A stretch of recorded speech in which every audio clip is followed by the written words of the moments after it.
السلام علیکم ورحمۃ اللہ وبرکاتہ۔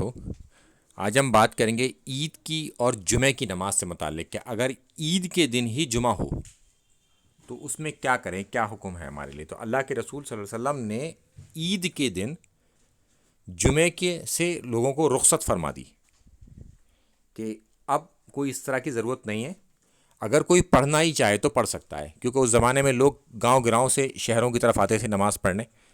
تو اب جب وہ عید کی نماز کے لیے آ گئے، اب ان کی عید کی نماز ہو گئی تو وہ اپنے گھروں کو لوٹ گئے اور اب وہ ظہر کی نماز پڑھیں گے اپنے اپنے علاقوں میں۔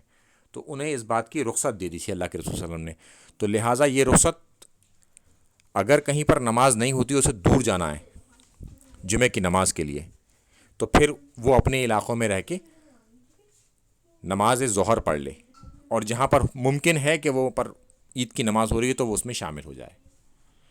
مقصد ہے کہ جماعت سے ہی نماز پڑھی جائے گی اور اپنے اپنے علاقوں میں پڑھی جائے گی، تو اس کے لیے دو بار پریشان ہونے کے لیے ضرورت نہیں ہے، ایک ہی خطبہ ایک دن میں کافی ہوتا ہے۔ یعنی کہ ہم نے عید کا خطبہ سن لیا، اب کوئی اس میں ضرورت نہیں ہے کہ ہم جمعہ کا خطبہ سننے بھی گاؤں سے شہروں کی طرف آئیں۔